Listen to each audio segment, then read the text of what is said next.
మంచిది.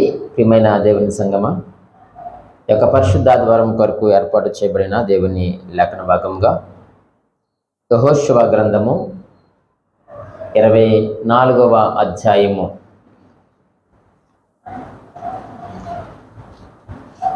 14-15 వచనములు మనమందరము కలిసి చదువుకుందాం. యెహోషువ గ్రంథము 24వ అధ్యాయము 14-15 వచనములను మనమందరము కలిసి చదువుకుందాం. కాబట్టి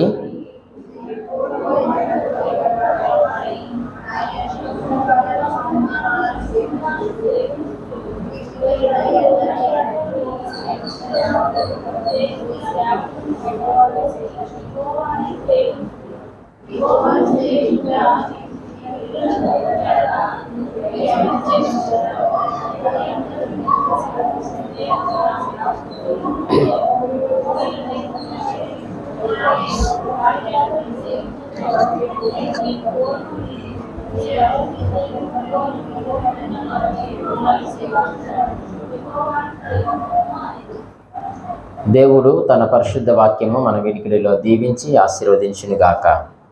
ఆమేన్. ప్రియమైన దేవుని సంగమా, చదివిన దేవుని వాక్యములో నుంచి కొన్ని లేఖన సత్యాలను మనము గ్రహించవలసిన వారిగా మనమున్నాం. దేవుడు ఈరోజు మనతో ఏం మాటలైతే మాట్లాడుతూ ఉన్నాడో వాటిని మన యొక్క హృదయంలో భద్రపరచుకోవలసిన అవసరం ఎంతైనాను ఉంది. భద్రపరచుకొని వాటిని అనుసరించి మనము నడిచినప్పుడే దేవుడు మనకి ఏదైనా చేయగలుగుతాడు. ఆయన మహోపకారి, ఆయన కృపావాత్సల్యత కలిగిన వాడు. ఇవన్నీ ఎప్పుడు అనంటే ఆయన మాటలను మనము అనుసరించి నడుచుకున్నప్పుడు, ఆయన చిత్తాన్ని మనము తెలుసుకొని తన చిత్త ప్రకారముగా ఈ భూమి మీద మనము బ్రతికినప్పుడు ఖచ్చితంగా దేవుడు ఏం చేస్తాడు చెప్పండి? మనలను ఆశీర్వదిస్తాడు, దీవిస్తాడు. ఆయన చెప్పింది చేయకుండా ఆయన మాటలను మనము విసర్జించి ఆయన యొక్క ఆజ్ఞలను మనము అతిక్రమించి ఆయనకు వేరుగా మనము ఉంటే దేవుడు మనలను ఆశీర్వదించడు, దేవుడు మనలను దీవించడు. తన యొక్క కృపకు మనమే దూరం అయిపోతాం. మన దేవుడు ఎప్పుడు కూడా తన కృపను దూరం చేసేవాడు కాదు, తన ప్రేమను ఎప్పుడు కూడా దూరం చేసేవాడు కాదు. అందుకే మనకు తెలుసు అపోస్తలుల కార్యంలో ఒక మాట ఉంటుంది కదా, ఆయన మనకు సమీపముగా ఉన్నటువంటి దేవుడు. ఎందుకు సమీపముగా ఉన్నాడట? 27వ అధ్యాయంలో అనుకుంటాను ఆ మాట. మనము తడుములాడుతామేమోనని ఆయన మనకి ఎలాగున్నాడట? సమీపముగా ఉన్న దేవుడు. ఆయన మనల్ని ఎప్పుడు విడిచిపెట్టి ఉండలేదు. తల్లి గర్భమందు నీవు నేను పిండముగా రూపింపబడక మునిపే ఆయన ప్రణాళికలో మనం ఉన్నప్పటి నుంచి కూడా దేవుడు మనకు సమీపంగా ఉన్నవాడు. ఆయన ఏ రోజు విడిచిపెట్టలేదు, ఇప్పుడు విడిచిపెట్టడు, ఎప్పటికీ ఆయన మనల్ని విడిచిపెట్టడు. ఒకవేళ మనం ఆయన విడిచిపెట్టి మనము దూరంగా పారిపోవాలేమో కానీ ఆయన ఎప్పుడు కూడా మనం విడిచిపెట్టేటువంటి దేవుడు కానీ కాదు. ఈ సత్యాన్ని మనము గమనించవలసిందిగా మీకు నేను తెలియచేస్తా ఉన్నాను. అయితే ఈరోజు మన యొక్క వాక్యాంశం ఏమిటంటే టీచ్ ద నెక్స్ట్ జనరేషన్. అంటే ఏంటండి? నీ తర్వాతి తరములకు బోధించు కదా. నీ తర్వాతి తరములకి ఏం చేయాలి? నువ్వు బోధించాలి. మనము చదివిన లేఖన భాగంలో ఆ మాటలే మనం చూస్తున్నాం. యెహోషువ ఇజ్రాయేల్ ప్రజలతో మాట్లాడుతూ ఒక చాలా చక్కని విషయాన్ని ఆయన జ్ఞాపకం చేస్తున్నాడు. పరిశుద్ధ గ్రంథంలో ఇటువంటి మాటలు 3 ఉంటాయండి. మీరు ఎక్కడన్నా వెతకండి, ఈ మాటలు 3 దగ్గరే దొరుకుతాయి, మరి ఎవరి దగ్గర దొరకవు. ఏంటంటే యెహోషువ ఏమన్నాడండి? నేనును అన్నాడు కదండి. మనము ఆ 15వ వచనంలో చివరి వరుసలో చూస్తే నేనును అనేటువంటి మాటను మనం చూస్తున్నాం. ఈ మాట ఇంకెవరైనా అన్నారండి పరిశుద్ధ గ్రంథంలో? నేనును అన్న మాట ఎవరైనా అన్నారా? మరొక వ్యక్తిని నేను మీ ముందు ఉంచుతాను. ఆయన ఎవరయ్యానంటే దావీదు గారు అంటాడు, నేనైతే అన్నాడు. మీరు 52వ కీర్తనలో ఆ మాట నేను మీకు పరిచయం చేస్తాను, వచనాన్ని మీకు చూపిస్తాను. యెహోషువ ఏమన్నాడు చెప్పండి? నేనును దావీదేమన్నాడు? నేనైతే. మరొక వ్యక్తి ఉన్నాడు, అపోస్తలుడైనటువంటి పౌలు గారు. ఆయన ఏమన్నారు చెప్పమంటారా? నా మట్టుకైతే అన్నాడండి. నేనైతే, నా మట్టుకైతే. ఇటువంటి వ్యక్తులు పరిశుద్ధ గ్రంథంలో ఇంకెవ్వరూ లేరు. ఇవి ముగ్గురే ఉన్నారు. వీళ్ళు ఈ మాటలు మాట్లాడడం, దాని వెనుకున్నటువంటి భావం ఏమిటి అనేది మనం ఆలోచన చేయాలి. వారి మాటలు మాట్లాడడానికి కారణం ఏమిటి, లేక ఆ యొక్క పదాల వెనుక వారి యొక్క మనసులో ఉన్నటువంటి భావాలు ఏమిటి అనేటువంటిది మనము అర్థం చేసుకోవాలి. నేనైతే, నా మట్టుకైతే, ఇవి అంత సులభమైనటువంటి మాటలైతే కాదండి. ఇవి చాలా గంభీరమైనటువంటి మాటలు. ఈ మాటలు వెనుకున్నటువంటి భావాన్ని మీ ముందు ఉంచుతాను. చూడండి, ఈ మాటలు మాట్లాడడంలో వారి యొక్క భావం ఏమిటంటే, ఇది నా తీర్మానము. నేనైతే, నా మట్టుకైతే అనేటువంటి మాటల్లో వెనుకున్నటువంటి భావం ఏమిటో తెలుసా? ఇది నా తీర్మానం. ఈరోజు ఇక్కడ కూర్చున్న ప్రతి తల్లి, ప్రతి తండ్రి కూడా ఇటువంటి తీర్మానం కలిగి ఉండాలి. యెహోషువ ఏ తీర్మానం అయితే కలిగి ఉన్నాడో, దావీదు ఏ తీర్మానం అయితే కలిగి ఉన్నాడో, అపోస్తలుడైన పౌలు గారు ఏ తీర్మానం అయితే కలిగి ఉన్నారో, ఆ తీర్మానములు కలిగి మనం ఈ స్థలంలో కూర్చోవాలి. మనం ఊరకనే వచ్చి పాస్టర్ గారు 4 మాటలు చెప్తారు, వినేసి వెళ్ళిపోదాం అనేటువంటి భావనతో ఎవరు కూడా ఇక్కడికి రావద్దు. అలాగా నేను ఇక్కడికి వస్తే ఇక్కడ సంఘముగా, సమాజముగా మనము కోరుకుంటే ఖచ్చితంగా దేవుని వాక్యము ద్వారా, దేవుని వాక్యము వలన మనం ఒక తీర్మానము తీసుకోవలసిన అవసరం ఉంది. ఆ తీర్మానము యెహోషువ తీసుకున్నాడు. ఒక తండ్రిగా, ఒక తల్లిగా, ఒక తండ్రిగా ఈరోజు నీ తీర్మానం ఏమిటో ఆలోచన చేసుకో. అని నువ్వు అనగలవా? నేనైతే అని నువ్వు అనగలవా? నా మట్టుకైతే అని నువ్వు అనగలవా? అనలేకపోతే నువ్వు ఇంకా ఎక్కడో వెనకబడి ఉన్నావు అని అర్థం. అలా అనే స్థాయికి రావాలని దేవుడు కోరుకుంటున్నారు. రెండవదిగా మనం ఆలోచన చేస్తే ఆ యొక్క పదాల వెనుకున్నటువంటి భావం ఏమిటంటే, ఇది వ్యక్తిగత తీర్మానమే కాదు కానీ దేవుని ఎదుట మొక్కుబడి.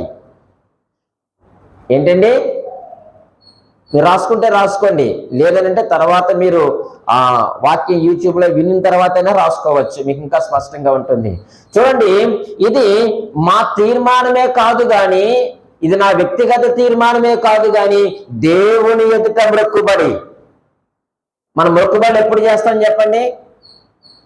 మాట్లాడాలి ఏంటి? ఆగస్టు 15కా? ఏదైనా కష్టం వచ్చినప్పుడు, నష్టం వచ్చినప్పుడు, శారీరక ఇబ్బందులు కలిగినప్పుడు, నిస్సహాయ స్థితిలో ఉన్నప్పుడు. కానీ నేను ఏమంటున్నాడంటే, ఇది నా వ్యక్తిగత తీర్మానమే కాదు కానీ దేవుని ఎదుట మొక్కుబడి. నీవు మొక్కుకుంటే చెల్లించి తీరాలి ముగ్గురు కూడా. నా ఇంటి వారు, నేనైతే దావీదు, నా మట్టుకైతే అనేటువంటి పౌలు, వీళ్ళ ముగ్గురు కూడా వ్యక్తిగత తీర్మానమే కాదు కానీ దేవుని ఎదుట మొక్కుకున్నారు. ఆ మొక్కుబడులు చెల్లించడానికి వారి భూమి మీద బ్రతికారు. మూడవదిగా మనం ఆలోచన చేస్తే ఈ పదాలు కనుకున్నటువంటి భావం ఏమిటయ్యానంటే, వారు ఎదుటినటువంటి మనుషులకు వారు ఇస్తున్నటువంటి సూచన. అది వారు ఎదుటినటువంటి మనుషులకు ఏమిస్తున్నారు? ఒక సూచన ఇస్తా ఉన్నారు. యెహోషువ అదే సూచన ఇస్తా ఉన్నాడు, దావీదు ఇచ్చాడు. అపోస్తలుడైన పౌలు గారు కూడా ఇది తీర్మానమే కాదు, మొక్కుబడే కాదు, ఇది మీకు ఒక సూచనగా ఉండాలి. అది మా భావం. ఈరోజు అటువంటి భావం మనలో కలగాలి, దేవుడు కలిగించాలి. ఈరోజు ఆ భావము మనలో కలగకపోతే ప్రియమైన దేవుని సంగమా, మనము ఈ యొక్క జాబితాలో లేని వారమే. మరొక భావం కూడా నేను మీకు జ్ఞాపకం చేస్తాను. నాలుగవదిగా వారి మాటలు చెప్పడానికి ఆ పదం వెనుకున్నటువంటి భావం ఏమిటయ్యా అనంటే, తన ఎదుట శత్రువు లాంటి వారు ఉన్నారు, వారికి ఇది ఒక సవాల్. ఒక సవాలు విసురుతా ఉన్నాడు యెహోషువ, ఒక సవాలు విసురుతున్నాడు. ఆ మాటలదే మీరు 15వ వచనాన్ని 2 కలిపి చదివితే ఆ చక్కని విషయం అర్థమవుతుంది. ఈరోజు మనము మన ఎదురున్నటువంటి మన శత్రువులకు, లేక దేవుని యొక్క వాక్యములకు వ్యతిరేకంగా ఉన్న వారికి మనం ఒక సవాలుగా నిలవబడాలి భూమి మీద. అదే అంటున్నాడండి, నేను నా ఇంటి వారిని యెహోవాను మాత్రమే సేవిస్తాం, మీరు ఎవరినైనా సేవించండి అంటూ ఆయన కొన్ని విషయాలు అక్కడ జ్ఞాపకం చేశాడు. ప్రియమైన వాళ్ళారా, ఏమని జ్ఞాపకం చేశాడు? ఆ 15వ వచనములో, యెహోవాను సేవించడం మీ దృష్టికి కీడని తోచిన ఎడల మీరు ఎవరిని సేవించెదరో, నది అద్దరిని మీ పితరులు సేవించిన దేవతలను సేవించెదరో, అమోరీయుల దేశములు మీరు నివసించుచున్నారే వారి దేవతలను సేవిస్తారో మీరు తెలుసుకోండి. ఒక సవాలు విసురుతా ఉన్నాడు యెహోషువ. ఈరోజు సమాజంలో, లోకములో బ్రతుకుతున్నటువంటి తండ్రులారా, తల్లులారా, మీ పిల్లలకి మీరు ఒక సవాలుగా మీరు నిలవబడగలరా? ఒక సూచనగా మీరు నిలవబడగలరా? ఒక మొక్కుబడిగా మీరు ఉండగలరా? ఒక తీర్మానముగా మీరు ఉండగలరా? ఉండాలి. అలా ఉండాలనే దేవుడి రోజు మనను తన వాక్యం చేత సంధిస్తా ఉన్నాడు. నీ తర్వాత తరములకు నువ్వు దేవుని గురించి నువ్వు తెలియచేయకపోతే, ఆయన గొప్పతనాన్ని గురించి నువ్వు తెలియచేయకపోతే, ఆయన నీ పిల్లలకు పరిచయం చేయకపోతే, మనం ఒక నిష్ప్రయోజనమైన తల్లిగా తండ్రిగా మనం ఈ భూమి మీద మిగిలిపోతాం. నేను అలా మిగలకూడదని యెహోషువ ఒక మంచి తీర్మానం తీసుకున్నాడు. అలా మిగిలిపోకూడదని దావీదు తీర్మానం తీసుకున్నాడు. అలా మిగిలిపోకూడదని ప్రియమైన వారలారా పౌలు గారు మంచి తీర్మానం తీసుకున్నాడు. ఈరోజు ఆ మాటలు అనేటువంటి ధైర్యం మనలో ఉందా? ఆ ధైర్యం లేకపోతే మనము నిజమైనటువంటి క్రైస్తవులము కానే కాదు. ఇది నా ఆవేదన, నేను ఎవరినో నిందించడానికి కాదు, ఇది నా బాధ్యత, ఇది నా భారం. ఈ మాటలు తెలియచేయడం ఆనాడు వారికి ఎంత బాధ్యత అయితే ఉందో, ఈరోజు దేవుని సేవకుడిగా ఇది నా బాధ్యత, నా రెస్పాన్సిబిలిటీ. నేను నా పిల్లలకు బోధించకపోతే నేను ఒక నిష్ప్రయోజనమైనటువంటి తండ్రినిగా నేను మిగిలిపోతాను ఈ భూమి మీదండి. ఒక ఉపయోగమైనటువంటి సేవకుడిగా నేను భూమి మీద మిగిలిపోతాను. కాబట్టి ఈ రోజైనా సరే మనం పౌరుషముగా దేవుని కొరకు ఒక మంచి తీర్మానం తీసుకోవాలి. దేవుని దగ్గర ఒక మంచి మొక్కుబడి చేయాలి. మన పిల్లలకు, మన యొక్క తర్వాత తరములకు మనం ఒక సూచనగా ఉండాలి. మన చుట్టూ ఉన్నటువంటి శత్రువులకు ఒక సవాలుగా మనము నిలబడవలసిన వారుగా ఉన్నాం. అసలు క్రైస్తవ జీవితం అంటేనే తీర్మానాలు, మొక్కుబడులు, సూచనలు, సవాళ్ళతో కూడుకున్నటువంటిది అనేటువంటి విషయాన్ని మీకు నేను ప్రత్యేకంగా చెప్పవలసిన అవసరం లేదు. ఒక్కసారి యేసుక్రీస్తుని సొంత రక్షకునిగా అంగీకరించిన తర్వాత మన బ్రతుకంతా కూడా తీర్మానాలు చేసుకోవలసిందే. మన బ్రతుకంతా కూడా మొక్కుబడిలే. మనం ఒక సూచనగా ఉండాలి లోకానికి, నీ కుటుంబానికి సూచనగా నీవు ఉండాలి. నీ చుట్టూ ఉన్న వారికి మనము సవాలుగా మనము నిలవబడవలసిన వారిగా మనము ఉన్నాం. ఈ మాటలు యెహోషువ చెప్పేసరికి అతని యొక్క పరిస్థితి ఎలా ఉందో చూద్దాము ఒకసారి. ఆ యొక్క యెహోషువ గ్రంథము 23వ అధ్యాయములో చూడండి, ఇలాగూ రాయబడి ఉంది. మొదటి వచనాన్ని నేను చదువుతూ ఉన్నాను. చుట్టూ ఉన్న వారి శత్రువుల్లో ఎవరునూ వారు వేదిక రాకుండా యెహోవా ఇశ్రాయేలీయులకు నెమ్మది కలుగ చేసిన మీదట అనేక దినములైన తర్వాత యెహోషువ బహు సంవత్సరములు గల వృద్ధుడు. అప్పుడు అంటున్నాడు ఆయన, ఎప్పుడు అంటున్నాడు ఆ మాట? అతని వయసు ఎంత? బహువృద్ధుడు, వృద్ధాప్యంలోనికి వచ్చేసాడు.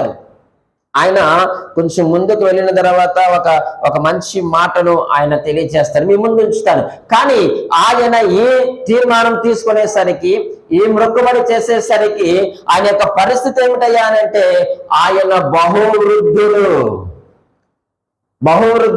ఇక్కడ అంత బహువృద్ధులు ఎవరున్నారు చెప్పండి? ఆయన 120 సంవత్సరాలకి ఎప్పుడో చనిపోయాడు. ఆ వయసులో ఎవరున్నారు ఇక్కడ చెప్పండి? ఇంకా మనం బెటరే కదా. ఇక్కడ ఉన్నటువంటి తండ్రులు, మీరు ఇక్కడ తల్లులు మీరు చాలా బెటరే కదా. మీరు ఇంకా ఎవరో 80ని క్రాస్ చేయలేదు నాకు తెలిసి. ఇక్కడ ఉన్నవాళ్ళు అందరూ అంత బిలో ఉన్నారని నేను అనుకుంటున్నాను. మరి అంత బహువృద్ధులైనటువంటి ఆ యెహోషువ ఏమంటున్నాడు అయ్యా అంటే, నేను నా ఇంటి వారు యెహోవాను మాత్రమే సేవిస్తాం. ఇది ఒక మంచి తీర్మానము. దేవుడు వారికి నెమ్మది కలుగని చేసిన తర్వాత తన యొక్క వృద్ధాప్యములో ఆయన మాట్లాడుతున్నాడు. ఒక్క మాటలో చెప్పాలి అని అంటే అది చివరి వర్తమానం, అంతే. చివరి మాటలు మరణ వాంగ్మూలము అని అంటారు కదండి. ఆ మాటలకు చాలా విలువ ఉంటుంది కదా సార్ సిఐ గారు. ఇంకా ఇంత అంతా వాల్యూ కాదండి. ఇంకా ఆయన చనిపోయే ముందు ఆ మరణ వాంగ్మూలం ఏదైతే ఇచ్చాడో దాని మీద కేసు చాలా స్ట్రాంగ్ గా ఉంటుందండి. ఇంకా దాన్ని మార్చడానికి అవకాశం ఉండదు. ఆ స్టేట్మెంట్ ఇచ్చి చచ్చాడా, ఎవరి మీద అయితే స్టేట్మెంట్ ఇచ్చి అది చచ్చినట్టే. ఇంకా ఇక్కడ యెహోషువ కూడా తన యొక్క చివరి వర్తమానాన్ని ఇస్తున్నాడు. ఇది ప్రారంభంలో వర్తమానం కాదండి, చివరి వర్తమానము. ఒక మాటలో చెప్పాలి అంటే ఇది మరణ వాంగ్మూలము. ఇదేంటి చెప్పండి? మరణ వాంగ్మూలము.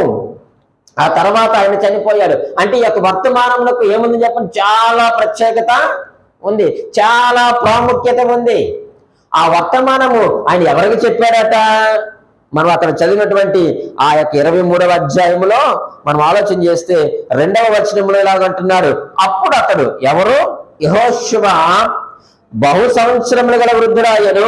అప్పుడు అతడు ఏమంటున్నాడంటే ఇశ్రాయేల్ అందరినీ, వారి పెద్దలను అండర్లైన్ చేసుకున్న మాటలు మీరు, ఇశ్రాయేల్ అందరినీ, రెండవదిగా పెద్దలను, మూడవదిగా వారి ముఖ్యులను, నాలుగవదిగా వారి న్యాయాధిపతులను, ఐదవదిగా వారి నాయకులను పిలిపించి వారితో ఇట్లా నేను బహు సంవత్సరములు గడిచిన ముసలివాడును, నా సమయం అయిపోయింది, నేను వృద్ధాప్యంలో ఉన్నాను, దీర్ఘదశలో ఉన్నాను, నా మరణకాలం సమీపించింది. అయితే ఇదిగో నాకు దేవుడు ఏదైతే ఇచ్చాడో, నాకు ఏదైతే బోధించాడో, నేను ఏదైతే తాకి చూశానో, నేను ఏదైతే అనుభవించానో అది ఈ రోజు నేను మీకు తెలియచేయాలనుకుంటున్నాను. కాబట్టి ఎవరెవరు రమ్మన్నారు చెప్పండి? ఎవరెవరిని పిలుచుకున్నాడు చెప్పండి మీరు బైబిల్లో చూసి? పెద్దలను, ముఖ్యులను, న్యాయాధిపతులను, నాయకులను పిలిచారు. అయితే ఈ రోజు పరిశుద్ధాత్మ దేవుడు ఏమంటారో తెలిసే ప్రియమైన వాళ్ళారా, వారితో పాటు తండ్రులారా, మీరు రాసుకోండి అక్కడ పిలుస్తున్నారు ఈరోజు. తండ్రులారా, తల్లులారా, అమ్మమ్మలారా, నానమ్మలారా, మేనత్తలారా, మేనమామలారా, మీరందరూ కూడా రండి. నేను మీకు ఏదైతే బోధిస్తున్నానో అది మీరు తీసుకొని వెళ్ళి మీ తర్వాత తరములకు మీరు ఏం చేయాలి? వాటిని బోధించండి, వారికి మీరు నేర్పించండి. నేను మీకు ఏదైతే నేర్పించానో తల్లులారా, నేను మీకు ఏదైతే నేర్పించానో తండ్రులారా, అది మీ పిల్లలకి మీరు నేర్పించాలి. మీ తర్వాత తరములకు వారు మీరు నేర్పించండి. మీరు నేర్పిస్తే వారు నన్ను విడిచి దూరముగా వెళ్ళిపోరు, నా వాక్యమునికి వారి దగ్గరగా ఉంటారు, నా సహవాసానికి వారి దగ్గరగా ఉంటారు, నా సన్నిధికి వారి దగ్గరగా ఉంటారు. కాబట్టి నా సన్నిధిలో ఉన్న వాటి అన్నిటినీ కూడా వారు ఏం చేస్తారు? వారు అనుభవిస్తారు, లేక వారు పొందుకుంటారు అనేటువంటి విషయాన్ని వారికి తెలియచేయడానికి యెహోషువ వారందరిని ఏం చేస్తున్నాడు చెప్పండి? దగ్గరకు పిలిచాడు. అయితే ఆయన ఏమి బోధించమన్నాడు? ఆయన ఏం బోధిస్తా ఉన్నాడు అని అంటే, మొట్టమొదటిగా మనం ఆలోచన చేస్తే యెహోషువ గారి యొక్క ఆ యొక్క ఇంటెన్షన్ ఏంటంటే, తన యొక్క ఉద్దేశం ఏమిటి అని అంటే, ఆయన అంటున్నాడు రాబోయే కాలానికి మీరు జాగ్రత్తలు తీసుకోండి. భవిష్యత్తును గురించి టీచ్ చేస్తున్నాడు. రాబోయే కాలానికి ఆ యొక్క భవిష్యత్తు కోసం ఆయన ఏం చేస్తున్నాడు? ముందుగా వారికి తెలియజేస్తున్నాడు. 3వ వచనంలో ఆ మాటను మనం చదువుతాం. మీ దేవుడైన యెహోవా మీ నిమిత్తము సమస్త జనులకు చేసినదంతయు మీరు చూచితిరి. మీ నిమిత్తము యుద్ధము చేసిన వాడు మీ దేవుడైన యెహోవాయే. మీరు రాబోయే కాలానికి మీరు జాగ్రత్తలు తీసుకోండి. ఇదిగో నేను ఇంతవరకు మీకు నాయకుడిగా ఉన్నాను, సేవకుడిగా ఉన్నాను, నా సమయం అయిపోయింది, నా మరణ కాలము సమీపించింది, కాబట్టి నేను వెళ్ళిపోతా ఉన్నాను. మీరు తండ్రులారా, తల్లులారా, ముఖ్యులారా, నాయకులారా, సేవకులారా, అమ్మమ్మలారా, నానమ్మలారా రండి. ఇదిగో నేను మీకు ఏదైతే బోధిస్తున్నానో అది మీ తర్వాత తరములకు మీరు బోధించండి. నేను ఏం చెప్పాలనుకున్నానో తెలుసా? రాబోయే కాలానికి మీరు జాగ్రత్తలు తీసుకోండి. మీ భవిష్యత్తు జాగ్రత్త. ఏమిటి భవిష్యత్తు జాగ్రత్త? ఎందుకు ఈ మాటలు చెప్తా ఉన్నారనంటే, ఇంతకాలం మిమ్మల్ని నడిపించింది ఎవరు? మిమ్మల్ని ఇక్కడ తీసుకొని వచ్చింది ఎవరు? మనం 9వ అధ్యాయం నెహెమ్యా గ్రంథం ఇందాక అదే చదివాం మనము. అక్కడ ఆ విషయాలన్నీ కూడా సేమ్. ఈ రెండింటికి దేవుడు సింక్ చేశాడు. ఈ రోజు మిమ్మల్ని ఐగుప్తు దేశంలో తీసుకొని వచ్చింది ఎవరు? దేవుడు. ఏ దేవుడు? నది అర్థమైనటువంటి అమోరియల దేశంలో దేవుడు కాదు, హివ్వీల దేవుడు కాదు, యెబూసీల దేవుడు కాదు, జీవము కలిగినటువంటి దేవుడు, మహోపకారము చేసేటువంటి దేవుడు, రోషము కలిగినటువంటి దేవుడు, మహోన్నతమైనటువంటి దేవుడు. ఆ దేవుడు మిమ్మల్ని ఇక్కడికి తీసుకొని వచ్చాడు. ఈ ధర్మశాస్త్ర గ్రంథాన్ని ఎవరిచ్చారు? ఆయనే ఇచ్చాడు. ఆయనే మిమ్మల్ని నడిపించారు, ఆయనే మిమ్మల్ని తీసుకొని వచ్చారు. అలాగనే ఈ ధర్మశాస్త్రం ఎవరిచ్చారు? ఆయనే మీకు ధర్మశాస్త్ర గ్రంథం ఇచ్చారు. కాబట్టి ఆయన నడిపింపులో మీరు ఉండండి. ఆయన ఇచ్చినటువంటి ధర్మశాస్త్ర గ్రంథాన్ని మీరు ఏం చేయాలి? తూచా తప్పకుండా మీరు పాటించాలి. మీరు ఏ జాములు లెగిస్తారో నాకు తెలియదు. రేపు మొదటి జాము లెగిస్తారా, లేకపోతే మధ్య జామును మీరు లెగిస్తారా? లేచిన తర్వాత మీరు మీ పాపాలు ఒప్పుకోండి. ఒక జాము అంటే 4 గంటలు. ఒక జామంతా వారు పాపాలు ఒప్పుకున్నారట. ఒక జామంతా దేవునికి నమస్కారం చేశారు, దేవుని ఆరాధించారు, దేవుని స్తుతించారు. కారణం ఏమిటంటే ఆయనే మమ్మల్ని ఎక్కడి వరకు నడిపించి తీసుకొని వచ్చారు. ఆ మార్గ మధ్యంలో ఆయన ఎన్నో మేలు చేశాడు. వారికి ఆహారం కావాలంటే ఆహారం ఇచ్చాడు వారికి కదండి. నీళ్లు కావాలంటే నీళ్లు ఇచ్చాడు. దేవుడు వారిని విడిచిపెట్టలేదు. చక్కగా చూడండి, ఆ 9వ అధ్యాయంలో మనం చూసినట్లయితే ఆ 20వ వచనంలో అంటాడు కదా, ఆయన మీకు ఆ మన్నానీయక ఆయన మానలేదు. ఉదకం ఇచ్చాడు, నీళ్ళు ఇచ్చాడు, మీకు ఆహారం పెట్టాడు మీకు. కాబట్టి ఇవన్నీ కూడా మీరు మర్చిపోకూడదు. మీ భవిష్యత్ కాలంలో జ్ఞాపకం ఉండాలి. ఎవరు తీసుకొచ్చారో ఈ రోజు నువ్వు బోధించకపోతే నీ పిల్లలు ఏం తెలుసుకుంటారు? దేవుడు నీకు చేసిన మేలేమిటో, నీకు చేసిన ఉపకారం ఏమిటో, ఆ నిన్ను క్షమించిన విధానం ఏమిటో, నీ ఎడల చేసినటువంటి ఆ యొక్క మహోపకారం ఏమిటో నీవు నీ పిల్లలకు బోధించకపోతే వారి తర్వాత ఏం తెలుసుకుంటారు? మనం ఎన్నో తప్పులు చేశాం కదా. ఆ యొక్క ఎడారి మార్గంలో, అరణ్య మార్గంలో వారు నడుస్తా వచ్చినప్పుడు ఎన్నో తప్పులు చేశారు. ఒక తప్పు చెప్పండి, సనుక్కున్నారు దేవుని మీద. తప్పు కాదా అది? ఈరోజు మనం ఎన్ని మార్లు దేవుని మీద సనుక్కోలేదు? ఎన్ని మార్లు మనం దేవుని మీద సనగలేదండి? మీ మనస్సాక్షిని మీరు అడగండి. ఇంటికి వెళ్ళిన తర్వాత పడుకొని మీ గుండె మీద చేసుకొని మీ మనస్సాక్షిని అడగండి. ఎన్నో మార్లు మనం దేవుని మీద సనుక్కున్నాం, దేవుని దూషించాం, దేవుని మనం తృణీకరించాం. కానీ ఆయన ఏం చేశాడట? ఆయన 17వ వచనములో ఆయన క్షమించడానికి సిద్ధ మనసు కలిగిన వాడు. ఇశ్రాయేలులారా, నేనును నా ఇంటి వారు అనేటువంటి తీర్మానము ఇదేదో ఆషామాషికమైన మాటలు కాదండి. నేను అనుభవించాను కాబట్టి భవిష్యత్తుని గురించి నేను మీకు తెలియజేస్తున్నాను. మీరు మీ పిల్లలకు బోధించండి. ఆయన క్షమించే దేవుడు. అలాగని పాపాలు చేయమని కాదు, అలాగని తప్పులు చేయమని కాదు. ఆయన చేసిన ఉపకారం ఏమిటో నేను మీకు తెలియజేస్తున్నాను. ఆయన దయావాత్సల్యతలు కలిగినటువంటి దేవుడు, ఆయన దీర్ఘశాంతము కలిగినటువంటి దేవుడు. ఇవన్నీ నీ పిల్లలకు నువ్వు టీచ్ చేయాలి. నీ పిల్లలకు నువ్వు బోధించకపోతే ప్రియమైన వాళ్ళరా, వారు దేవుని గురించి ఏం తెలుసుకుంటారు చెప్పండి? అసలు ఈ పరిశుద్ధ గ్రంథంలో ఎన్ని పుస్తకాలు ఉన్నాయో నీ పిల్లలకు చెప్పకపోతే వారికి ఏం తెలుస్తుంది? ఎవరే పత్రిక రాశారో, ఎవరే పుస్తకాన్ని రాశారో నీ పిల్లలకు నువ్వు ఇంటి టీచ్ చేయకపోతే వాడికి బైబిల్ గురించి ఏం తెలుస్తుంది? దేవుడిచ్చిన ఆజ్ఞలు ఏంటో నువ్వు బోధించకపోతే, ధన్యతలు ఏమిటో నువ్వు బోధించకపోతే, కృపావరం ఏంటో నువ్వు బోధించకపోతే, ఆత్మవరం ఏమిటో నీ పిల్లలకు నువ్వు బోధించకపోతే వాడు దేవుడి గురించి ఏం తెలుసుకుంటాడు? వాడు తెలుసుకోలేడు. కాబట్టి అంటున్నాడు, రాబోయే కాలానికి మీరు జాగ్రత్తలు తీసుకోండి. ఇందుకు ఏం చేయాలండి అని అంటే, మీరు దేవుణ్ణి హెచ్చించండి అని అంటున్నాడు. రాబోయే కాలం మీరు జాగ్రత్తలు తీసుకోండి. ఈ జాగ్రత్తలో మొట్టమొదటిది ఏమిటో తెలుసా?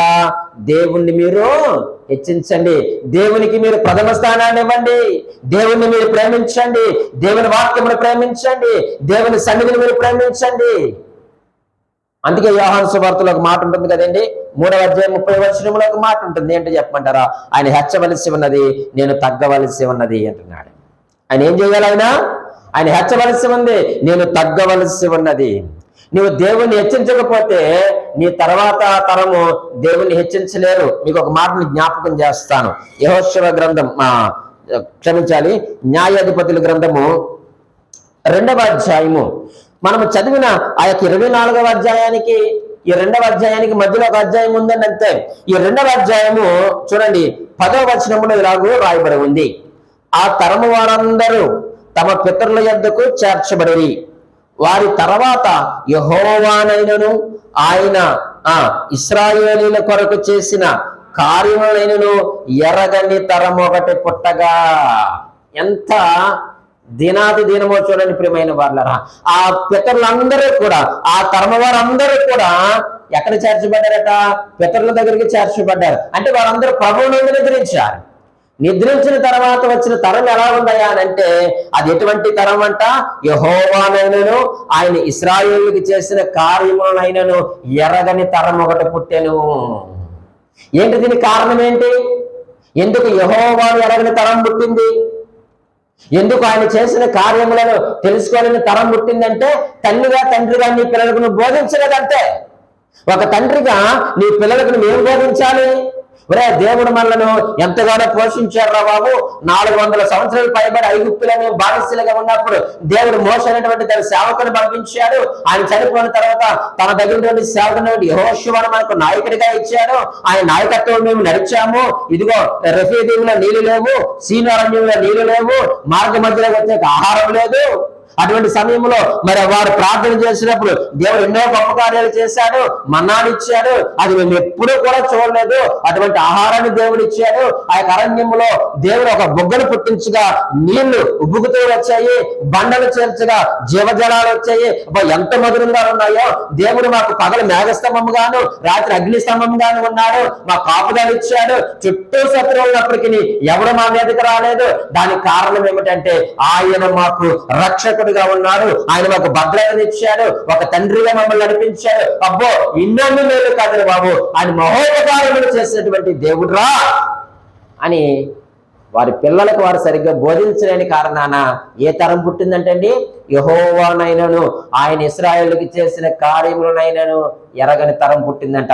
ప్రియమైన తల్లి, అక్క, చెల్లి, నీకు ఒకే ఒక మాట దేవుడు సూటిగా అడుగుతా ఉన్నాడు. నీ పిల్లలకు నువ్వు ఇంటి దగ్గర బోధించగలుగుతున్నావా? దేవుని కార్యాల గురించి, దేవుని జీవితాల్లో చేసిన ఆ కార్యాలను నీ పిల్లలకు నువ్వు బోధించగలుగుతున్నావా?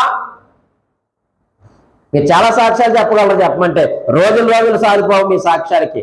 నిజమే, దేవుడు గొప్ప కార్యాలు చేశాడు. ఎటువంటి స్థితిలో నుంచి దేవుని లేవనెత్తండి పెరగదు. ఒక తండ్రిగా నీ పిల్లలకు నువ్వు బోధించగలుగుతున్నావా? నువ్వు బోధించకపోతే వారి తర్వాత తరం ఎవరిని ఎరగరు చెప్పండి? దేవుడిని ఎరగరు. ఒక మాట మీకు జ్ఞాపకం చేస్తాను మీకు అర్థం అవడానికి. నేను నా పిల్లలకు దేవుని గురించి నేను బోధించకపోతే వారికి పుట్టే పిల్లలు అసలు దేవుడు అంటే తెల్లని పుడతారు. నా పిల్లలకి దేవుడి గురించి నేను బోధించకపోతే, దేవుడు చేసిన మేలు గురించి, ఈ వాక్యం గురించి, ధర్మశాస్త్రం గురించి నేను వారికి బోధించకపోతే వారికి పుట్టే పిల్లలు ఎవరంటే దేవుడు అంటే తెలియని వాడు, దేవుడు తన ప్రజలకు చేసిన కార్యాలు ఏంటో తెలియని వారే పుడతారు. పుడితే గుళ్ళే కొత్తాడారు, దేవుడు తెలియని గుడి కొత్తాడా? రాడు. నేను రాగలను, నా పిల్లలు రాగలరు, కానీ వాళ్ళ పిల్లలు రాలేరు. అప్పుడు నేను ఒక తాతగా ఒక తండ్రిగా నేను ఫెయిల్యూర్ అయిపోయినట్టే.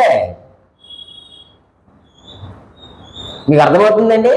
మీరన్నంతే తల్లిగా నీ పిల్లలకు నువ్వు బోధించకపోతే నీకు పుట్టే మనవడో మనవరాలకు ఎవరు తెలదో చెప్పండి? యేసుక్రీస్తు అంటే ఎవరో తెలదో, ఈ వాక్యం అంటే ఏమిటో తెలదు. వాడు దేశ దిమ్మరుగా బయట తిరిగి తిరగని మందిరానికి రాలేడు. నువ్వు రమ్మని లేవు, పొమ్మని లేవు. కారణం ఏంటంటే ముందు బోధించలేదు వాళ్ళకంతే. నీకు బోధించబడింది, నీకు సేవకుల ద్వారా, నాయకుల ద్వారా నీకు బోధించబడింది, నువ్వు విన్నావు, కానీ నీ పిల్లలకు బోధించలేకపోయావు. నువ్వు ఆ ప్రతిఫలమే దేవుడంటే ఎరగని తరం మీద నీ ఇంట్లో పుట్టింది. దేవుడంటే తెలియని ఒక తరం నీ ఇంట్లో పుట్టింది.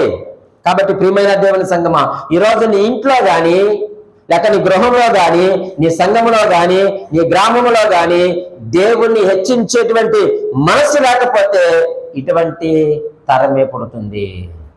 నువ్వు దేవుని హెచ్చిస్తున్నావా? దేవునికి నువ్వు ప్రథమ స్థానం నీ కుటుంబంలో ఇవ్వగలుగుతున్నావా? నువ్వు ఇస్తే నీ పిల్లలు ఇస్తారు, నీ పిల్లలు ఇస్తే వాళ్ళ పిల్లలు ఇస్తారు. నువ్వు ఇవ్వకపోతే నీ పిల్లలు ఇవ్వలేరు. నీ పిల్లలు ఇవ్వకపోతే అసలు దేవుడు అంటే తెలియనటువంటి తరమే. ప్రియమైన దేవుని సంగమా, నువ్వేది చేసినా 4 తరాల కోసం ఆలోచించాలి. అపోస్తలుడైన పౌలు గారు ఒక మంచి మాట జ్ఞాపకం వస్తుంది, మీకు జ్ఞాపకం చేస్తాను. చూడండి, తిమోతికి రాసినటువంటి పత్రికలో 2వ పత్రిక 2వ అధ్యాయము 2వ వచనాన్ని మనం చదువుదాం. చూడండి, నీవు అనేక సాక్షులు ఎదుట నా వలన వినిన సంగతులను ఇతరులకు బోధించుటకు సామర్థ్యము గల నమ్మకమైన మనుషులకు అప్పగించు. చూడండి, ఇక్కడ ఈ పౌలు గారు అంటున్నారు నా వలన అన్నాడు. అంటే అక్కడ ఎవరున్నారు? మాట్లాడానమ్మా, తలెత్తుకోండి, తలెత్తండి, నీకు చాలు. మీరు నా వలన అన్నాడు. ఎవరు? పౌలు గారు. నీవు వినిన అన్నాడు. నీవంటే ఎవరు? అక్కడ ఇక్కడ ఎంతమంది అయ్యారు? ఇక్కడ ఇతరులు అనేటువంటి మాటను కూడా ఆయన ఉపయోగించాడా లేదా? సామర్థ్యము గల నమ్మకమైన మనుషులకు అప్పగించు అన్నాడు. అంటే పౌలు గారి యొక్క ఉద్దేశం ఏమిటంటే, ఇది నాతో ఆగిపోకూడదు, కానీ నా తర్వాత ఒక 3-4 తరాలకే తెలియచేయబడాలి. అదే మాటను తెలియజేశారండి ఆయన. నీవు అనేక సాక్షులు ఎదుట నా వలన వినిన సంగతులను ఇతరులకు బోధించడానికి, నా వల్ల నువ్వు ఏదైతే విన్నావో అది ఏం చేయాలి? నువ్వు ఇతరులకు బోధించాలి. ఎవరా ఇతరులు? ఎవరికి పడితే వాళ్ళకి బోధించొద్దు. ఎవరికి పడితే వాళ్ళకి నువ్వు బోధించొద్దు. ఎవరికి బోధించాలి? ఎవరికి అప్పగించాలి? అక్కడ రాశాడండి, 2 లక్షణాలు చెప్పాడు అక్కడ. 1 సామర్థ్యము గల, 2 నమ్మకమైన వారు. ఈరోజు ఇక్కడ కూర్చున్నటువంటి మనము సామర్థ్యం కలిగిన వారమేనా? మనము నమ్మకమైన వారమేనా? దేవుని వాక్యము మనకు వినిపించబడతా ఉన్నప్పుడు మనకు సామర్థ్యం ఉందని, మనము నమ్మకమైన వారమనే దేవుని వాక్యం మనకు వినిపించబడుతుంది. మరి నువ్వు వింటున్నావా వాక్యాన్ని? నువ్వు రిసీవ్ చేసుకుంటున్నావా? నువ్వు వినినటువంటి ఆ మాటలు నువ్వెవరికి బోధించాలట? ఇతరులకు నువ్వు బోధించాలి. నీ పిల్లలకు నువ్వు బోధించాలి. పౌలు గారి యొక్క ఉద్దేశం ఇది, నాతో ఆగిపోకూడదు. నా తర్వాత నువ్వు విన్నావు, నీవు ఇతరులకు బోధించు. ఆ ఇతరులు ఎవరయ్యా అంటే, నమ్మకమైన సామర్థ్యం కలిగిన వారికి బోధించు. వారికి బోధిస్తే వారు మరొకరికి బోధిస్తారు. అలాగది విస్తరింపజేయబడుతుంది వాక్యం. ఈరోజు నువ్వు ఎందుకు దేవుడు నీకు వాక్యాన్ని సెలవిస్తున్నాడంటే, ఎందుకు నీకు బోధిస్తున్నాడంటే, నువ్వు ఇంకా నమ్మకమైన దానవని, సామర్థ్యం కలిగిన వారని దేవుడు ఎరిగే ఇంత గంభీరమైనటువంటి మాటలు దేవుడు నీకు నాకు ఇస్తున్నాడు. ఇచ్చుకున్న దాన్ని, పుచ్చుకున్న దాన్ని నువ్వు పెట్టెలో పెట్టి దాయిక. నీకు ఇచ్చింది నువ్వు పెట్టెలో పెట్టి తాళం వేయక, దాన్ని ఖర్చు పెట్టు. నీ పిల్లలకు ఖర్చు పెట్టు, నీ పిల్లలకు ఖర్చు పెట్టు. అది ప్రయోజనకరముగా మారుతుంది. ప్రియమైన దేవుని సంగమా, 5 తలంతులు ఇచ్చాడు, 2 తలంతులు ఇచ్చాడు, 1 తలంతు కూడా ఇచ్చాడు. ఎవరిని బలనమ్మకమైన మంచి దాసుడు అన్నాడు?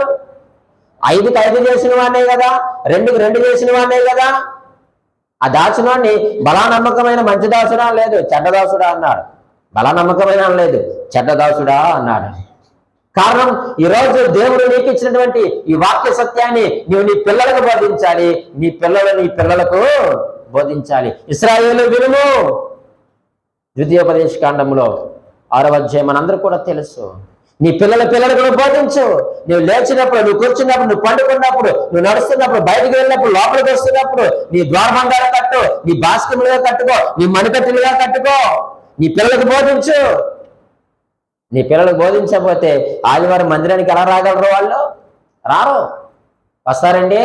అరే ఈరోజు ఆ విశ్రాంతి, ఈరోజు ఆ పునరుత్థాన దినము, నేను మందిరానికి వెళ్ళాలి, దేవుని ఆరాధించాలి, దేవుని నా జీవితంలో చేసిన మేలను బట్టి ఆయనకు కృతజ్ఞతాస్తుతులు చెల్లించాలి, నా అవసరం లేదా దేవునికి తెలియజేసుకోవాలి, నా పాపాలు ఉన్నాయి, నేను వాటిని కడుక్కోవాలి, నేను దేవుని మందిరానికి వెళ్ళాలనేటువంటి తపన ఎప్పుడు వస్తుందో చెప్పమంటారు? పిల్లల్లో మనం ఇంట్లో కూర్చోబెట్టి మనం బోధించినప్పుడు. ఇదేనా నీ పిల్లలకు నువ్వు బోధించేది? ప్రియమైన తల్లి, మన అడుగు జాడల్లోనే మన పిల్లలు నడుస్తారు. నువ్వు ఇంటి దగ్గర చెప్పాలా, అమ్మా నువ్వు మందిరానికి వెళ్ళినప్పుడు ఎవరితో మాట్లాడకూడదమ్మా, నువ్వు చక్కగా కూర్చోరమ్మా అని చెప్పాలా.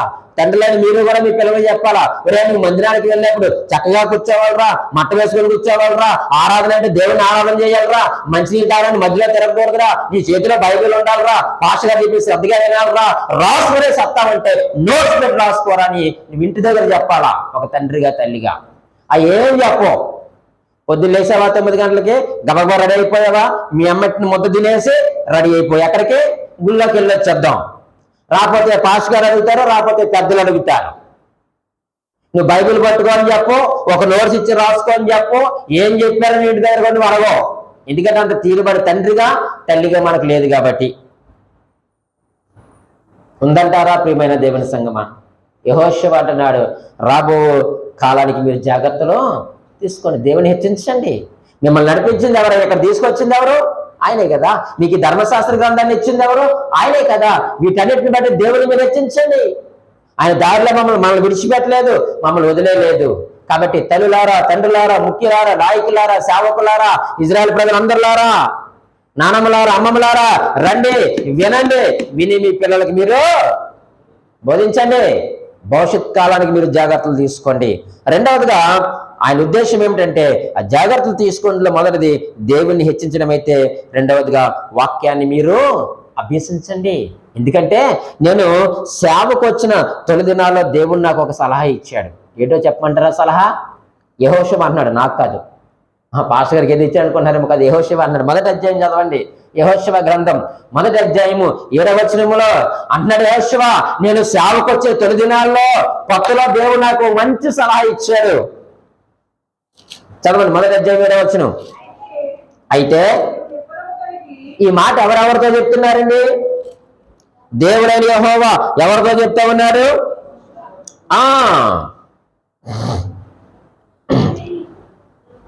6వ వచనం కూడా చదివితే ఇంకా మంచిది.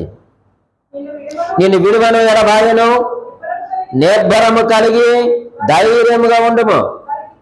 వారికి ఇచ్చేదినని నేను వారి పితరులతో ప్రమాణము చేసిన ఈ దేశమును నిశ్చయముగా. చూడండి, ఎవరికి వాగ్దానం చేశాడట? మీ పితరులకు వాగ్దానం చేశాను. నువ్వు వాళ్ళ దగ్గర విన్నావు కదా. యెహోషువ విన్నారా లేదా? మోషే దగ్గర విన్నారా లేదా? ఒక పరిచారకుడిగా ఉన్నారా లేదా? మోషే చనిపోయిన తర్వాత దేవుడు డైరెక్ట్ గా అంటా ఉన్నాడు, యెహోషువ ఇదిగో నువ్వు ధైర్యంగా ఉండు, నిబ్రం కలిగి ఉండు, నువ్వు భయపడక, నేను నీకు తోడై ఉన్నాను. నేను మీ పితరులకు వాగ్దానం చేశాను. నేను మీ పితరులకు వాగ్దానం చేశాను, వారితో ప్రమాణం చేశాను. ఏమని అంటే, ఇదిగో ఈ దేశాన్ని ఖచ్చితంగా మీకు ఇస్తాను. అయితే అని అన్నాడు. చూసారా ప్రియమైన దేవుని సంగమా, మంచి మాట ఏంటంటే, అయితే నీవు నిబ్బరము కలిగి జాగ్రత్త పడి బహు ధైర్యముగా నుండి నా సేవకుడైన మోషే, ఇది అండర్లైన్ చేసుకోండి. దేవుడు యెహోషువకి ఇచ్చిన సలహా ఏమిటంటే, బాబు యెహోషువ నేను మోషే ద్వారా మీకు ఇచ్చినటువంటి ఈ ధర్మశాస్త్రం అంతటి చొప్పున నువ్వేం చెయ్యాలి అంటే ఆ ధర్మశాస్త్రము నువ్వు అభ్యసించాలి, చెయ్యాలి. ఇంకా చూడండి, నీవు నడుచు ప్రతి మార్గమున చక్కగా ప్రవర్తించినట్లు. దేని నుండి? అది దేని నుండి? ధర్మశాస్త్ర గ్రంథము నుండి, నా వాక్యము నుండి, నా ఆజ్ఞల నుండి, నేను చెప్పిన మాటల నుండి కుడికి గాని ఎడమకు గాని తొలగకూడదు. ఈ ధర్మశాస్త్ర గ్రంథమును ఏం చేయాలి? వినండి, అక్కడ ఉండండి. ఇంతవరకు చాలా మంచి మాటలు, ఈ సలహాలన్నీ ఇచ్చారు దేవుడు. యెహోషువకి సలహాలు ఇస్తున్నారు. నేను మోషేకి ఏ ధర్మశాస్త్రం అయితే ఇచ్చానో దాన్ని ఏం చేయాలంటే నువ్వు తప్పకుండా ఏం చేయాలి? దాని ప్రకారముగా నువ్వు చేయాలి, దాని ప్రకారముగా నువ్వు ప్రవర్తించాలి. దాని నుండి నువ్వు కుడికి గాని ఎడమకు గాని నువ్వు తొలగిపోకూడదు. ఇవన్నీ మీరు అండర్లైన్ చేసుకుని ఇంటికి వెళ్ళిన తర్వాత బాగా చదవండి. అభ్యసించడం అంటే ఇక్కడ చెప్తున్నారు, నువ్వు కుడికి గాని ఎడం గాని తొలగిపోకూడదు, దాని ప్రకారంగా నువ్వు ప్రవర్తించాలి, దాని ప్రకారంగా నువ్వు నడుచుకోవాలి. అంత మాత్రమే కాదు కానీ ఈ ధర్మశాస్త్రము నీవు బోధింప తప్పిపోకూడదు. ఎవరికి బోధించాలి? నువ్వు ఎవరికి బోధించాలి? యెహోషువ అయితే ఇశ్రాయేలుకు బోధిస్తాడు. మరి తల్లిగా నువ్వు ఎవరికి బోధించాలి? నీ పిల్లలకు నువ్వు బోధించుకోవాలి. ఒక తండ్రిగా నువ్వు నీ పిల్లలకు బోధించుకోవాలి. ఒక తల్లిదండ్రులుగా, ఒక నానమ్మగా నీ మనవడికి, నానమ్మగా నీ మనవరాలకి, ఒక తాతగా నీ మనవడికి మనవరాలకి నీ వాక్యాన్ని బోధించి ఏం చెప్తావేంటి? దగ్గర కూర్చోండి. ఇంకా ఎలాగని మూలన పడ్డావు కదా, రిటైర్డ్ అయిపోయావు కదా, ఇంకా పని ఏమీ లేదు కదా, దేవుడు చక్కగా ఈ ధర్మశాస్త్రాన్ని ఇచ్చాడు కదా, నీవు దీన్ని బోధించి తప్పిపోకూడదు కదా, నీ పిల్లలకు బోధిస్తున్నావా? ఏం బోధిస్తాం పాస్టర్ గారు, మాకే ఖాళీ ఉంటాలేదండి, లేకపోతే మీద 9 అయిపోతుంది, ఇంక నేనేం బోధించిన అయ్యగారు, మధ్యాహ్నం ఏదో కొంచెం ముద్ద నోట్లు వేసుకుంటే కంటి మీద కునుగు పడుతుంది అయ్యగారు, మంచం ఎక్కేస్తున్నాను అయ్యగారు నేను అంటున్నావా? 9 అయితే నా ఒళ్ళు సహకరించలేదు అయ్యగారు, నేను ఏం బోధించను? మరి నువ్వేం నేర్చుకున్నావు? ఎన్ని సంవత్సరాల వయసులో ఇంతకాలం నువ్వేం నేర్చుకున్నావు? దేవుడు నీకు ధర్మశాస్త్రాన్ని ఇచ్చాడు కదా, ఈ వాక్యాన్ని నీ చేతుల్లో పెట్టాడు కదా దేవుడు. వాక్యాన్ని నువ్వు అభ్యసించకపోతే ఎలాగా? నువ్వు బోధింపు తప్పిపోకూడదు. అన్నిటి ప్రకారం చూసారా, దీంట్లో ఏదైతే రాశాడో దీని ప్రకారము కూడా చేయడానికి నువ్వు జాగ్రత్త పడినట్లు దివారాత్రము దాన్ని ధ్యానించిన ఎడలా నీవు వర్ధిల్లాలి, నేను వర్ధిల్లాలి, నువ్వు ఆశ్రయించబడాలి, పరలోక సంబంధమైన ప్రతి ఇవి మనం పొందుకోవాలంటే ప్రియమైన దేవుని సంగమా ఖచ్చితంగా మనము దీని ప్రకారంగా మనము నడుచుకోవాలి. నువ్వు నడిస్తే నీ పిల్లలను కూడా నడిపిస్తావు. అమ్మ వింటున్నారన్న మాటలు? నువ్వు వింటే నీ పిల్లలకు వినిపిస్తావు. నువ్వు నేర్చుకుంటే నీ పిల్లలకు బోధిస్తావు. నువ్వు అనుసరిస్తే వారిని కూడా అనుసరించమని వారిని నువ్వు ప్రోత్సహిస్తావు. ఇది తీర్మానం. యెహోషువ అంటున్నాడు, ఇది నా తీర్మానం, ఇది దమ్మున్న తీర్మానం, నేను నా ఇంటి వారు. కానీ ఈరోజు నీవు మాత్రమే పాటిస్తావు, నీవు మాత్రమే నడుచుకుంటున్నావు, నీవు మాత్రమే వింటున్నావు, నీవు మాత్రమే ఆలకిస్తున్నావు. కానీ నీ ఇంటి వారి సంగతి ఏంటి? నా ఇంటి వారి సంగతి ఏంటి? ఈరోజు తండ్రులారా, తల్లులారా, పెద్దలారా, ముఖ్యులారా, నాయకులారా, అమ్మమ్మలారా, నానమ్మలారా, దేవుడి వాక్యం మనతో మాట్లాడుతుందండి. నా మట్టుకు నేను వింటే సరిపోతుందా? నేను నా భార్యకు బోధించుకోవద్దా? నేను నా పిల్లలకు బోధించుకోవద్దా? నేను నా ఇంటి వారు.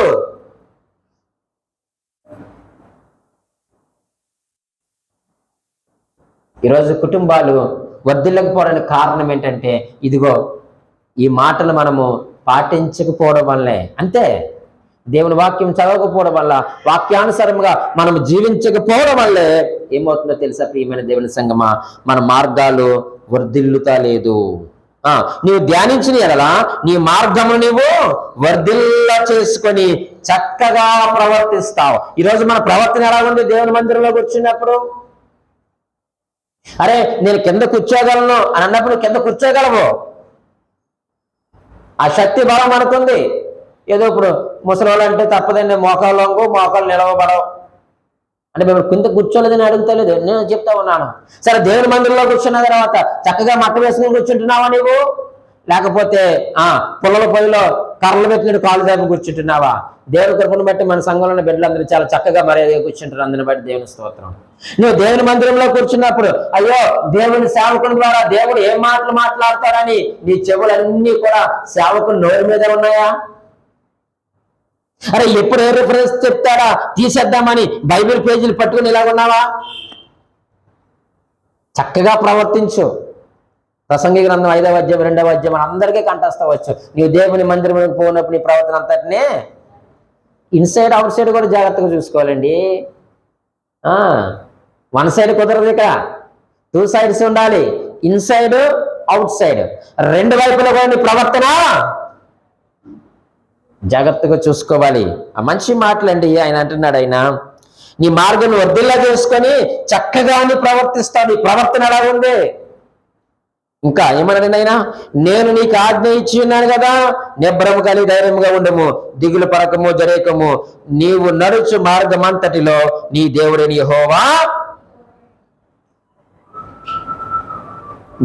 యెహోవా యెహోషువతో మాట్లాడుతూ ఆయన మంచి సలహానిస్తా ఉన్నాడు. నా వాక్యమును నీవు అభ్యసించు. నేను ముగిస్తున్నాను. ఏమన్నాడో తెలుసా? నా వాక్యము నువ్వు అభ్యసించు. దేవుని వాక్యం అభ్యసించాలంటే ఏముండాలో తెలుసండి? వాక్యం మన హృదయంలో ఉండాలి. అమ్మా జాగ్రత్తగా వింటున్నారా? దేవుని వాక్యం అభ్యసించాలి అంటే వాక్యం మన హృదయంలో ఉండాలి. నా మాటలు కాదు, 119వ కీర్తన 11వ వచనం ప్రకారముగా తెలియజేస్తా ఉన్నా. నీవు దేవుని వాక్యమును అభ్యసించాలి అని అంటే వాక్యము నీ హృదయంలో ఉండాలి. 119వ కీర్తన 11వ వచనంలో ఆ మాట ఉంది. హృదయంలో వాక్యం ఉండాలంటే వాక్యమును ధ్యానించాలి. 1వ కీర్తన 1వ అధ్యాయము 1వ వచనం ప్రకారముగా వాక్యము నువ్వు ధ్యానించాలి అని అంటే, ఆ వాక్యమును అభ్యసించాలంటే వాక్యం హృదయంలో ఉండాలి. వాక్యం హృదయంలో ఉండాలి అంటే వాక్యాన్ని నువ్వేం చేయాలి? ధ్యానించాలి. నీ వాక్యాన్ని ధ్యానించాలి అని అంటే వాక్యము నీవు పరిశోధించాలి. బెరయా సంఘంలాగా నీ వాక్యమును ధ్యానం చేయాలంటే వాక్యమును పరిశోధించు. నువ్వు వాక్యమును పరిశోధించాలంటే వాక్యమును బాగా చదవాలట. తిమోతికి రాసిన పత్రిక 4వ అధ్యాయము 12వ వచనముల మాట మనం చూడగలుగుతున్నాం.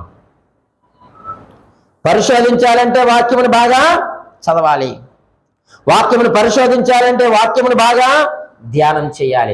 బాగా ధ్యానం చేయాలంటే హృదయంలో వాక్యం ఉండాలి. హృదయంలో వాక్యం ఉండాలంటే వాక్యమును మనం బాగా అభ్యసించాలి. ఈ మాటలు మీరు ఇంటికి వెళ్ళిన తర్వాత చక్కగా మీరు ఆలోచన చేయండి. నేను ఒక ప్రశ్న అడుగుతాను, ఈ మాటలు మీ మనసులోకి వచ్చాయా, మీ తలంపుల్లోకి వచ్చాయా, మీ తలలోకి వచ్చేయండి? వాక్యం వచ్చిందా లేదా? వస్తే సరిపోదండి, నీ తలలోకి వచ్చినటువంటి వాక్యం నీ తనువులోనికి దిగాలి. ప్రభువా ఒక్క మెట్టు దించవాడు నువ్వు ప్రార్థన చేయ దేవుణ్ణి. నీ తలలోకి వరకు వాక్యం వచ్చింది, దేవునికి స్తోత్రం. తలలోకి వచ్చిన వాక్యం తలలో ఉంటే సరిపోదండి, తలలోకి వచ్చిన వాక్యం నీ తనువులోనికి రావాలి. అదే చెప్తా ఉంది దేవుని యొక్క వాక్యం. ప్రియమైన దేవుని సంగమా, వాక్యం అభ్యసించండి. వాక్యం అభ్యసించాలంటే వాక్యం నీ హృదయంలో ఉండాలి. హృదయంలో ఉండాలంటే ధ్యానించాలి. ధ్యానించాలంటే పరిశోధించాలి. పరిశోధించాలంటే వాక్యమును బాగా చదవాలి. నీ తలలోనికి వచ్చినటువంటి వాక్యం నీ తనువులోనికి రావాలి. అలా వస్తేనే నీ తర్వాత తరములకు నువ్వు వాక్యాన్ని ఏం చేయగలవు? నువ్వు బోధించగలవు.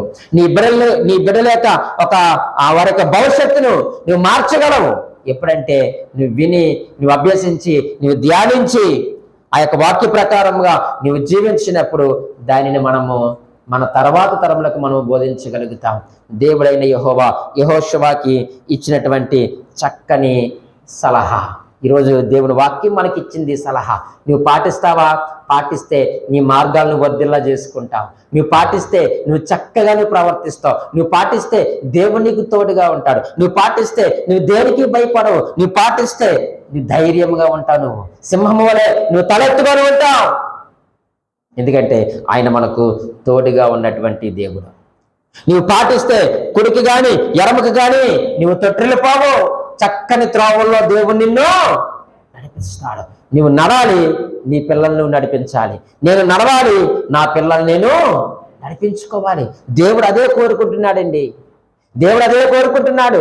ఆనాడు యెహోషువ తీర్మానమైన, దావీదు గారి యొక్క తీర్మానమైన, పౌలు గారి యొక్క తీర్మానమైన ఒక్కటే, ఏంటంటే రాబోయే కాలానికి మీరు జాగ్రత్తలు తీసుకోండి. మేము ఒక తీర్మానముగా మీ ముందున్నాం, ఒక మొక్కుబడిగా మేము ఉన్నాం, ఒక సూచనగా మీ ముందున్నాం, ఒక సవాలుగా మేము మీ ముందు నిలబడి ఉన్నాం. ఈరోజు వారు మనకి ఒక మంచి సూచన, సవాలుగా, తీర్మానంగా, అలాగే ఒక మంచి మొక్కుబడిగా వారు ఉన్నారు. నీవు నేను మన పిల్లలకు అలాగే ఉందాం. ఒక తీర్మానంగా మన పిల్లలకు మనం ఉందాం, ఒక మొక్కుబడిగా మనం ఉందాం, ఒక సూచనగా ఉందాం, ఒక సవాలుగా మన పిల్లలకు మనము నిలబడదాం. వాళ్ళ భవిష్యత్తులో దేవుడు మన చేతుల్లో పెట్టాడు. వాళ్ళ భవిష్యత్తును సరిచేయడానికి వాక్యాన్ని మన చేతుల్లో పెట్టాడు. దీన్ని అందిపుచ్చుకో. నీ తలలోంచి తరువులోనికి రాని నీ పిల్లలని దేవుని మార్గంలో నీవు నడిపించుకో. మిగిలిన భాగము వచ్చే వారం మనం ధ్యానం చేద్దాం. దేవుడి మాటలు దీవించి ఆశీర్వదించునుగాక. ఆమేన్.